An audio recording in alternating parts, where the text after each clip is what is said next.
আল্লাহ তাআলা বলেন, মুমিন প্রত্যেকেই হিসাব করো, খেয়াল করো আগামীকাল আখিরাতের জন্য আজ দুনিয়া থেকে তুমি কি পাঠিয়েছো।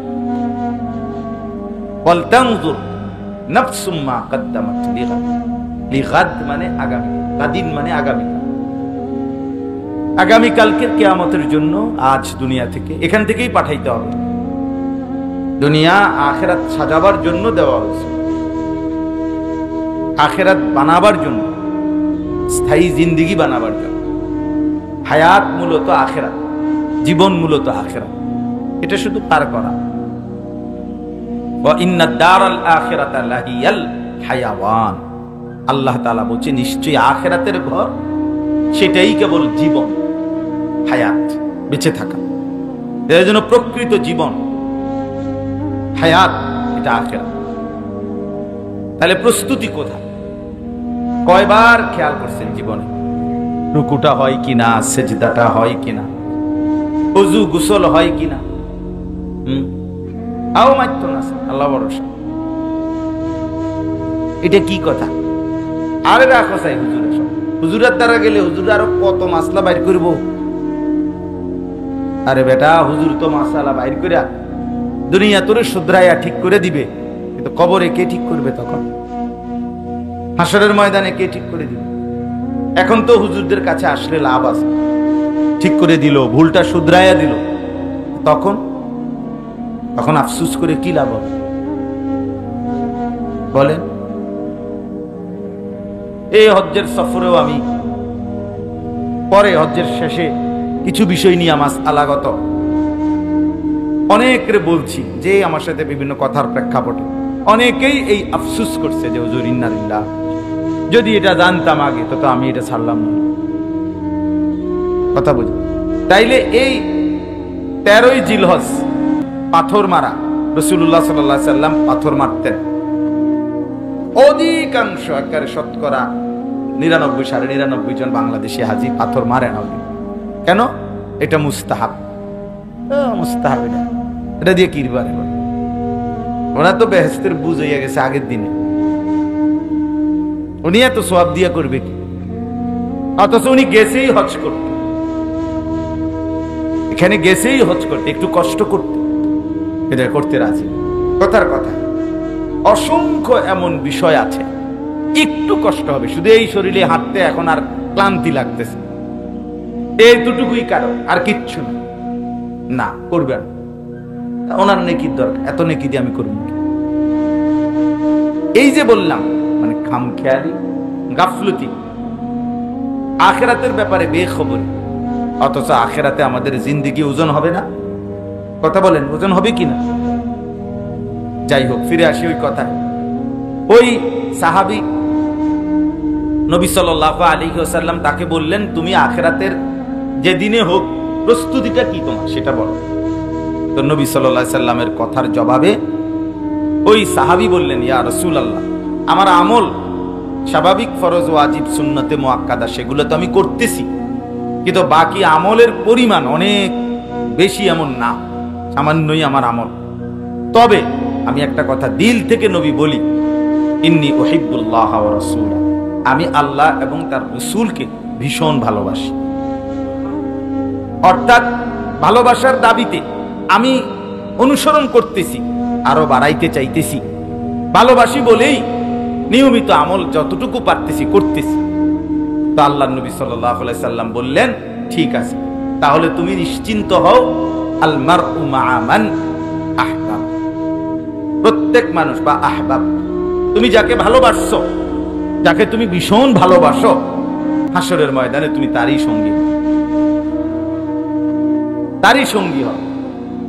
আল মারউ মা'a মান আহাব,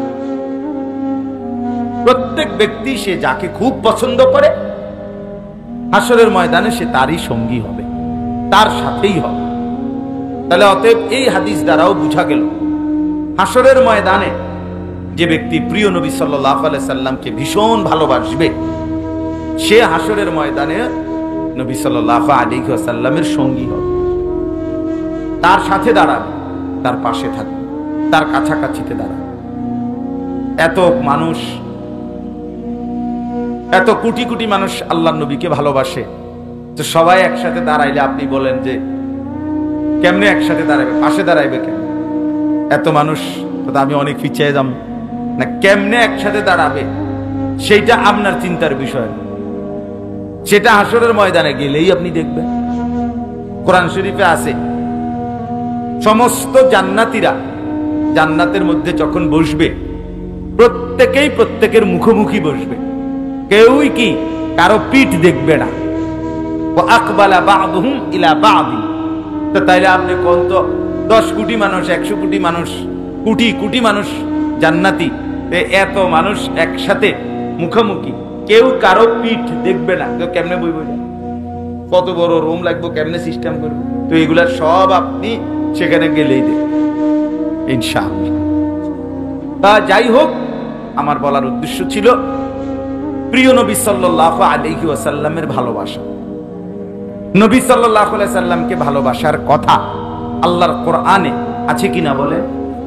রাসূলুল্লাহ সাল্লাল্লাহু আলাইহি সাল্লামের হাদিসে আছে কিনা বলেন? 3টা উদাহরণ দিয়ে বুঝাইলাম। 1 নাম্বার হলো ঈমানের পূর্ণতার জন্য রাসূলুল্লাহ সাল্লাল্লাহু আলাইহি সাল্লামের ভালোবাসা জরুরি। 2 নাম্বার হলো জাহান্নামের আযাব, আল্লাহর আযাব থেকে বাঁচার জন্য রাসূলুল্লাহ সাল্লাল্লাহু আলাইহি সাল্লামের ভালোবাসা জরুরি। আর 3 নাম্বার হলো নবী সাল্লাল্লাহু আলাইহি সাল্লামের সঙ্গী হওয়ার জন্য হাসরের ময়দানে, এর জন্য নবী সাল্লাল্লাহু আলাইহি সাল্লামকে ভালোবাসা ভীষণ কি জরুরি, ভীষণ জরুরি। এখন আসেন, ভালোবাসার এই প্রশ্ন, এই দাবি করলে বা বললে আলহামদুলিল্লাহ প্রত্যেকে একবারে, আমাদের সেলিম ভাই থেকে শুরু করে এদিক থেকে যদি আমরা একজন একজন করে জিজ্ঞেস করি যে নবী সাল্লাল্লাহু আলাইহি সাল্লামকে ভালোবাসতে রাজি তো, সবাই বলবেন জি, হ্যাঁ এটা আমরা বুঝি, এটাই আমরা বলবো জবাবে, ঠিক না? বা ভালোবাসেন কি না? হ ভালোবাসি। এই যে ভালোবাসা, কিন্তু এই ভালোবাসা কখন হয়, কেমনে বুঝায়, কি দিয়া হয়? আপনি শুধু দাবি করলেন আপনি নবী সাল্লাল্লাহু আলাইহি সাল্লামকে ভালোবাসি, এটা বললেন, এটা তো যথেষ্ট না ভাব, কোনোভাবেই না, কোনো যুক্তিতেই। আপনার শুধু মুখের বলন দ্বারাই প্রিয় নবী সাল্লাল্লাহু আলাইহি ওয়াসাল্লাম কে ভালোবাসেন আপনি কেমনে বুঝাবেন? এই শুধু বললেই হয়ে যাবে কেমনে? আমি আমার কাফেলার যে কয়েকজনের দাড়ি ছিল না প্রথম, তো প্রথমেই বলছি, আমি বললাম যে দেখেন আমার একটা অনুরোধ, কয়েকদিন পরে নবী সাল্লাল্লাহু আলাইহি ওয়াসাল্লামের রওজা মোবারক মদিনায় আপনারা যাবেন, নবী সাল্লাল্লাহু আলাইহি সাল্লামের সামনে দাঁড়িয়ে সালাম দিবেন। নবীজির রওজায়, নবী সাল্লাল্লাহু আলাইহি সাল্লাম রওজা মোবারকের মধ্যে জীবিত, হায়াতুন নবী, সম্পূর্ণ সশরীরে তিনি কি জীবিত? বলেন আলহামদুলিল্লাহ। তাইলে জীবন্ত নবীর সামনে দাঁড়িয়ে আপনি সালাম দিবেন, এই দাড়িবিহীন চেহারা নিয়ে কেমনে দিবেন? কেমনে সালাম দিবেন? জীবন ভর বিড়ি সিগারেটের দুর্গন্ধে মুখটা, এটা নিয়ে দাঁড়ায় কেমনে দিবেন? হারামের টাকা, সুদের টাকা দিয়ে জীবন ভর পকেট ভরছেন, কেমনে দাঁড়াইবেন? কিতাবের মধ্যে তারিখে স্পষ্ট আছে, রাসূলুল্লাহ সাল্লাল্লাহু আলাইহি ওয়াসাল্লামের কাছে একবার পারস্যের বাদশা, অর্থাৎ এখন ইরান যেটাকে বলে তার আশপাশে, পারস্যের কিসরা, এই বাদশার 2 জন প্রতিনিধি, দূত, আগে রাজা বাদশাদের দূত, প্রতিনিধি 2 জন লোক মদিনায় রাসূলুল্লাহ সাল্লাল্লাহু আলাইহি ওয়াসাল্লামের সাক্ষাৎ করার জন্য রাষ্ট্রীয় পয়গাম নিয়ে আসছে। তো ওই 2 জনের চেহারার মধ্যে দাড়ি ছিল একদম কাটা, স্পষ্ট তারিখে আছে রাসূলুল্লাহ সাল্লাল্লাহু আলাইহি ওয়াসাল্লাম সাথে সাথে অসংখ্য দান ফানসারাফা ওয়াজহা, চেহারা ফিরায়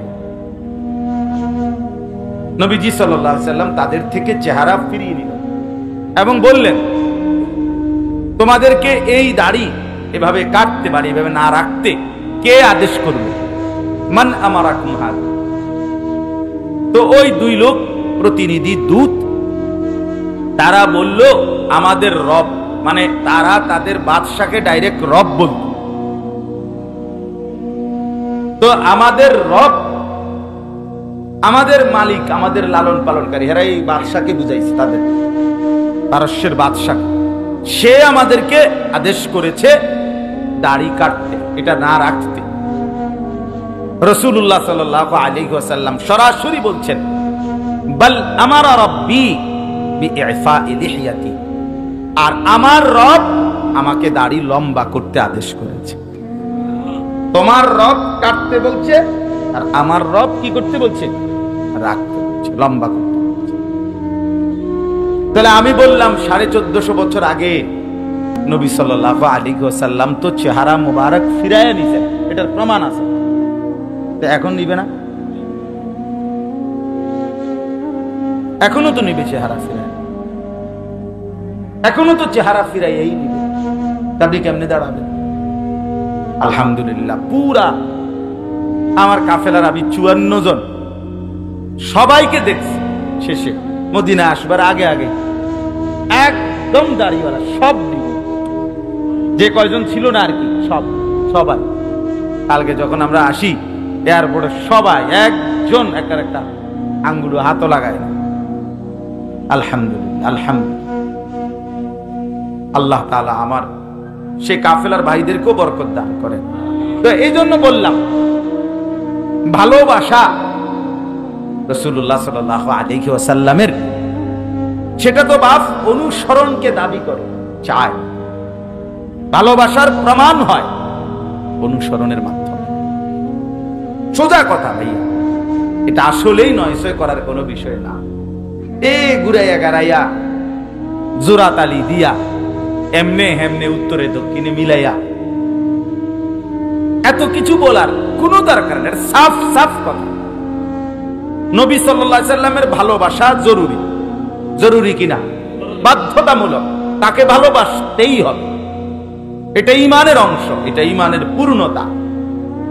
আর ভালোবাসা প্রমাণ হবে, ভালোবাসা প্রমাণ হবে, সোজা কথা, আনুগত্যের দান, অনুসরণের দান, ইতাআত, ইত্তেবা, অনুসরণ।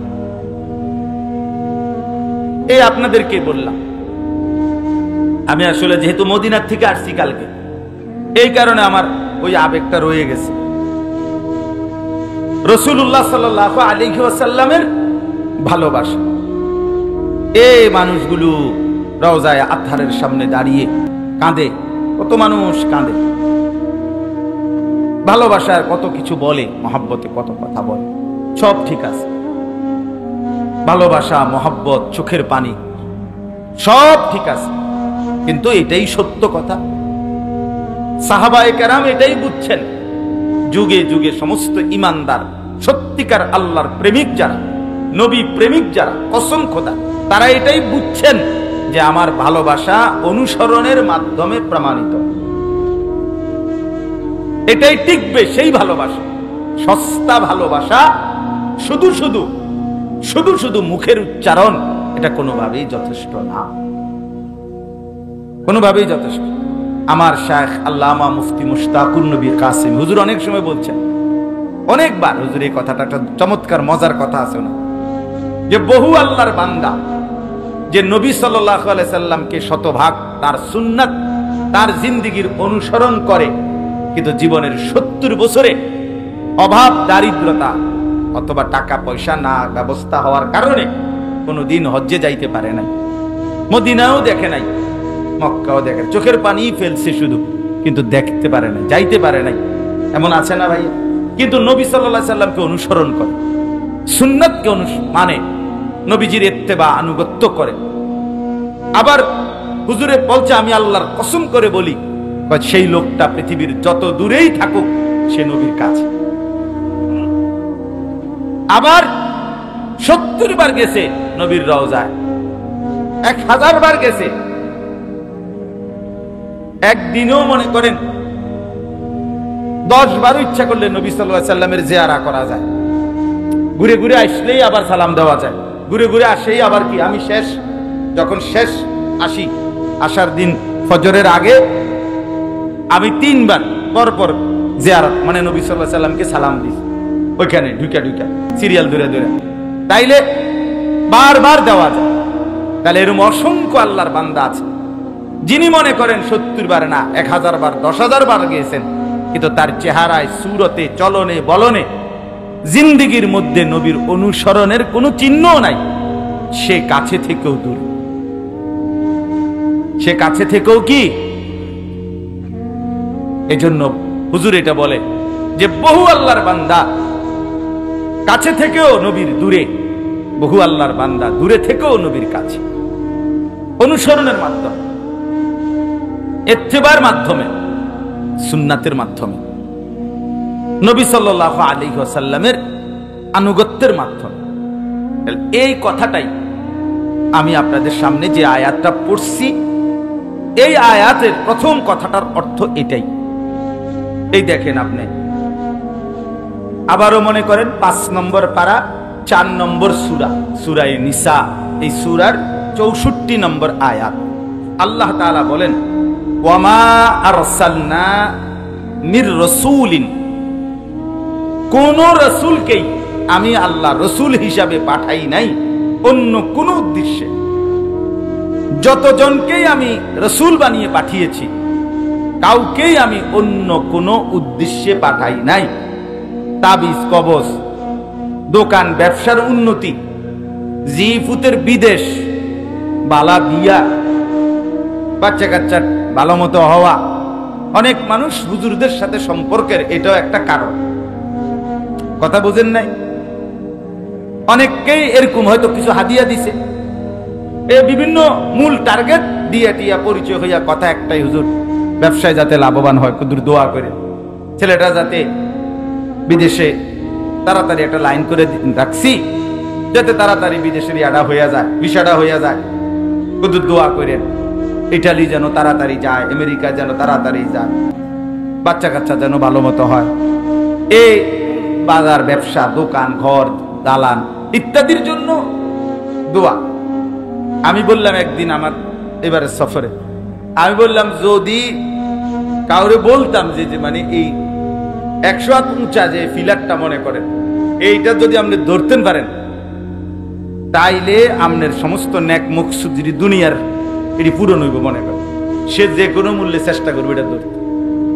কিন্তু যদি বলেন